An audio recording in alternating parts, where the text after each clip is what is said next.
Welcome to the Florida Gardener Podcast. I'm your host, Jennifer, and today is all about the flowers and plants we romanticize. Maybe you watched one too many British gardening shows. I love me some Monty Don. Or maybe you're reminiscing from when you lived up north or took a trip. I have heard countless times, I used to have tons of flowers. They did so well for me up in New York, but down here, nothing grows. Well, fear not. There are tons of tropical substitutions for popular plants that grow in other parts of the country or even across the pond. What is dreamier than frolicking through a field of lavender? While this lovely perennial herb struggles with our humidity, you can grow salvia. There are over 900 varieties of salvia, available in many different colors and ranging in size from 18 inches tall to 5 feet tall. For many gardeners, salvia is a favorite workhorse in the garden, demanding very little and in return providing abundant and consistent color throughout the season. It's also very popular and easy to get a hold of, being sold year-round down here. Mystic Spires is my favorite if you're looking for a good lavender substitution. It has gorgeous purple spikes of color that attract bees and butterflies. This perennial is also drought and heat tolerant, and it's not picky when it comes to soil. It prefers full sun or partial sun and grows up to 3 feet tall. Plant purple salvia in large groups or drifts to create an effect similar to what you might see in an English perennial border garden. And if you're looking for a lavender substitute for full shade or part shade, try Mona Lavender. While not a true lavender, it looks pretty dang similar and is available off and on throughout the year at many nurseries and garden centers. I think we might need a support group for this next one on the list. Who hasn't fallen victim to a gorgeous hydrangea display? Talk about a kaleidoscope of colors. The stunning ombre blues and purples are just too much. You know you shouldn't. You stay strong and you push your cart away. But this isn't their first rodeo. And as you turn the corner, you see another beautiful display, calling your name like sirens luring sailors into the sea. The common hydrangea we have all seen in the store doesn't do well in our climate. There are varieties that are more tolerant to our conditions, but at this point, you guys probably know that I'm all about working with the garden, not fighting it. So I will always opt for plants that naturally do well here. And this, my friend, is why I'm introducing you to Doppelgangers seminole, otherwise known as the tropical hydrangea or the Florida hydrangea. With massive clusters of pink flowers and large heart-shaped foliage, this shrub is one of the showiest winter bloomers. It's native to India, Africa, and Madagascar, and grows up to 8 feet tall and 10 feet wide. Considered a medium-sized shrub, you can keep this lovely lady trimmed to 5 feet tall, and you'll enjoy unforgettable blooms fall through spring. Keep your eyes peeled, especially December through March. That's when I tend to really notice them. If you want to see them done well in an existing landscape, I recommend you check out downtown West Palm. They've landscaped with them beautifully. Specifically, the recently redeveloped area near City Place called Rosemary Square. I think people just refer to it as the square. You can also find tropical hydrangeas in Orlando at Disney's Animal Kingdom Park. Moving on to number 3. Oh, daffodils. They make me so dang cherry. This adorable spring bulb has the cutest yellow flowers. This is another one I fall victim to. My local Publix grocery store carries them each year around Easter. But they only naturally grow in zones 4 through 8, needing a period of cold dormancy in order to bloom. So what's a gal to do? Please welcome rain lilies. Oh my goodness, rain lilies have to be the cutest thing ever. They bloom in mass all at once like daffodils, except instead of flowering in spring, they flower in summer, typically after a hard rain, hence the name. And you really don't have to do anything. Just plant the bulbs in the ground or in a pot and let them do their thing. They have grassy, stroppy foliage, and the erect, funnel-shaped flowers come in a variety of colors, including yellow, pink, and white. They like full-apart sun and are drought-tolerant. Plant once and enjoy them coming back year after year. They will spread if planted in ground. Though not invasive, it is something to be mindful of. I have some planted in my beds, and for me personally, they have been easy to manage. I've never seen rain lilies at a store. My neighbor gave me mine. You can order them online if you have trouble finding them locally. Most rain lilies are petite, reaching no more than 12 inches tall. Mine grow to around 6 inches. Another great substitute for daffodils is society garlic. Although it doesn't produce yellow flowers, the plant overall looks pretty dang similar. It's a clump-forming perennial with narrow grass-like leaves and clusters of small lilac flowers. Society garlic is readily available year-round in Florida.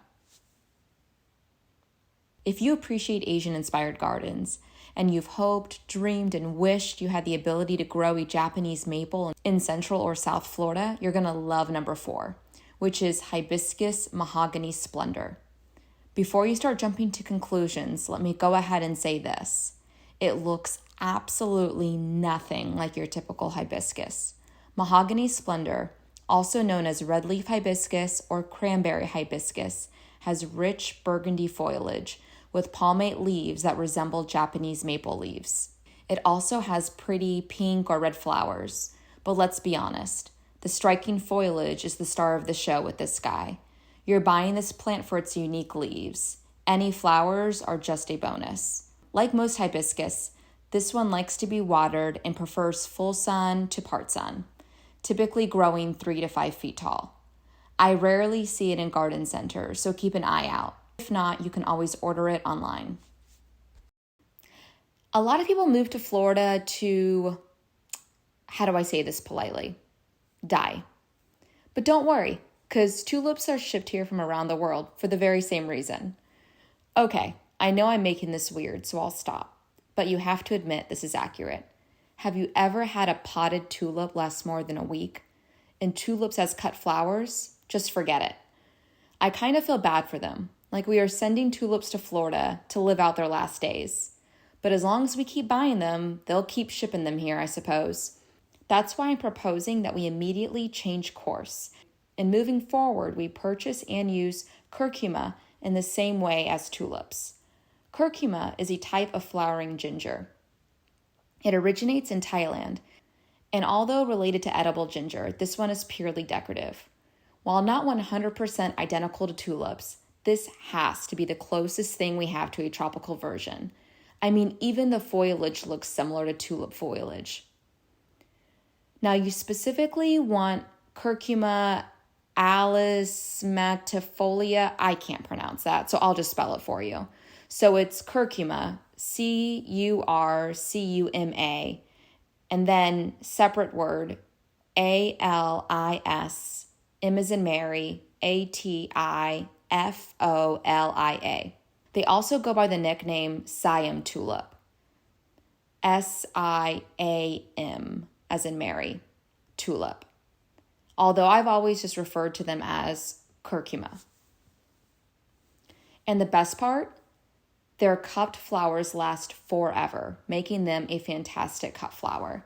I've used them both potted and as cut flowers and can attest to their hardiness and long-lasting blooms. You can literally use them just like tulips. Do a whole cute cut flower vase arrangement with only curcuma. The flowers are available in white and various shades of pink, anything from a deep purplish pink to a soft light pink. Curcuma can handle full sun to full shade, although I think they do best in part sun to part shade. Garden centers keep them in stock during the summer, so be on the lookout come June. Moving on to number 6. So roses have been cherished for centuries. I believe they still hold the ranking as the most popular flower in the world. Not sure if that is specifically as a cut flower, garden flower, or both, but either way, we are all familiar with roses. If you like roses, you're going to love tuberous begonias. These are not the common begonias you see in landscapes. These begonias are magnificent. They have large rose-like blossoms. Some are even double blossoms. Now, these guys prefer part shade to shady conditions and come in a variety of colors and flowers. So we definitely won't be able to cover all of them here. But if you're looking for a starting point, Google begonia nonstop red.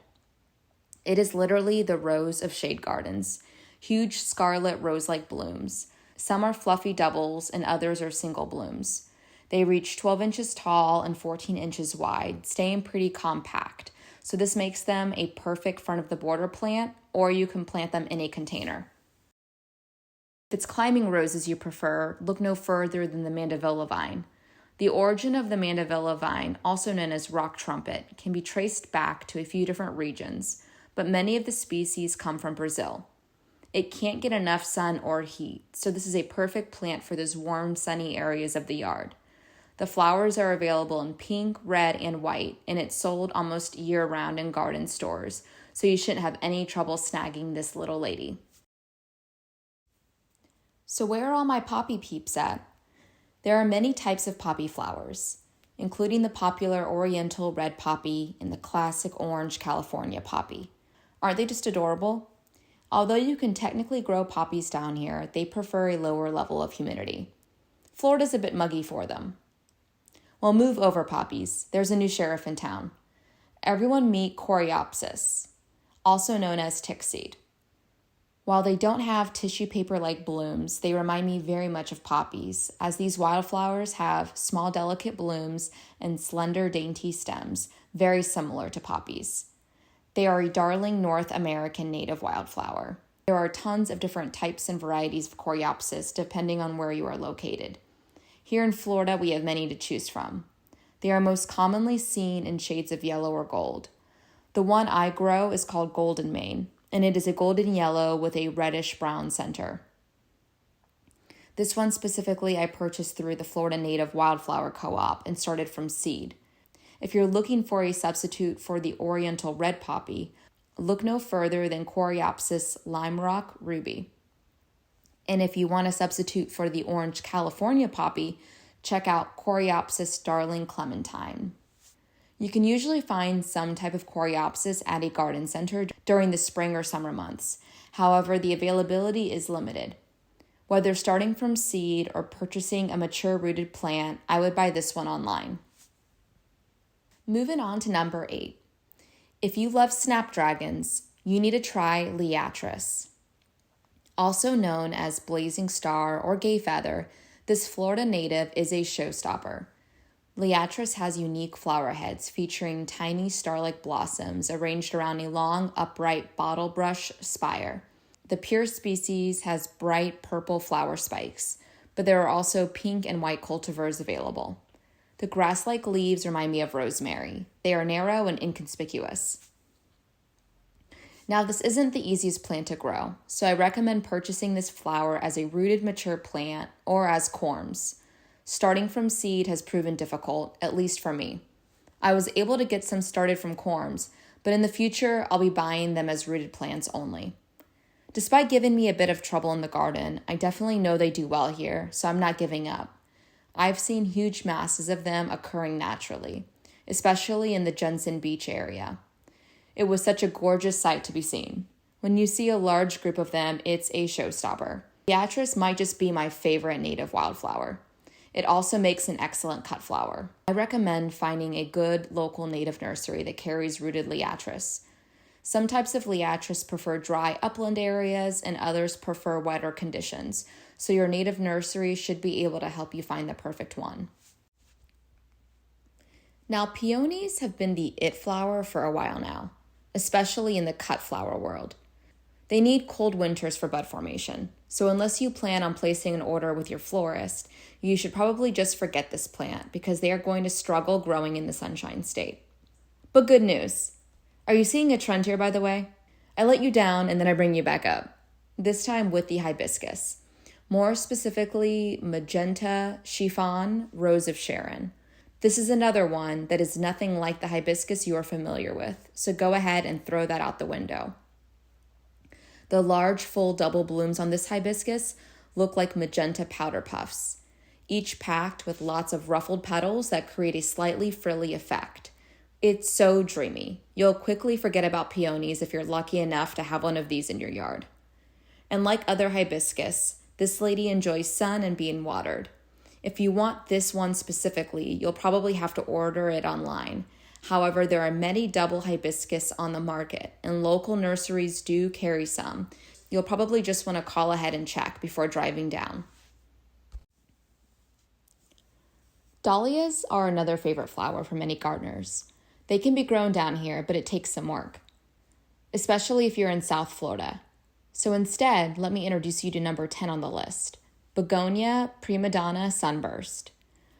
Oh my goodness, you guys. So one of the reasons dahlias are beloved is because you can grow those massive dinner plate varieties. They are huge and beautiful, in-ground or cut. Well, Prima Donna Sunburst is giving the dahlia a run for its money because, holy smokes, the blooms on this are massive, reaching 6 to 8 inches in diameter. It truly is a stunning begonia with lovely ruffled edges. Another one that is nothing like the standard landscape begonias we know. The flowers are yellow in the center and then explode into a red margin. It does best in part shade to full shade, growing anywhere from 12 to 20 inches tall. You'll want to order this unique begonia online.